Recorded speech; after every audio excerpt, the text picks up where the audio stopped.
क्रान्तिकारीहरूलाई उनीहरूले आतंककारी देखिरहेछन्। यो चाहिँ क्रान्तिपछि बनेको सरकार हो एकारोस। यो कुनै नियन्त्रण सुशासनको मामिलामा के गर्नुपर्छ गर्छ। सुशासनको लागि विद्रोह भएपछि सुशासन हामीले छोड्छ। सुशासन गर्दै जाँदाखेरि कोही भ्रष्टाचारीहरू आउन पनि सक्छन् कानुनको दायरामा।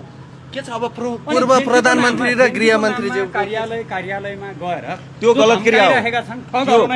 तिनीहरूलाई नियन्त्रणमा लिन्छ सरकारले। जेनजीको नाममा गलत क्रियाकलाप कसैले गर्छ भने जेनजीको विद्रोह चाहिँ सुशासनको लागि हो।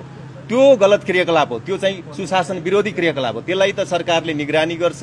त्यसलाई चाहिँ समयक्रममा हामीले हाम्रो पुलिस प्रशासन सबै लाग्छ त्यो कुरालाई काबुभित्र राख्छ। अधिकार प्राप्त नभएको व्यक्ति कार्यालय गरेर तपाईलाई नै त्यो गर्न मिल्दैन। त्यो मिल्दैन। प्रधानमन्त्रीलाई सबैलाई त्यो छुट हुँदैन।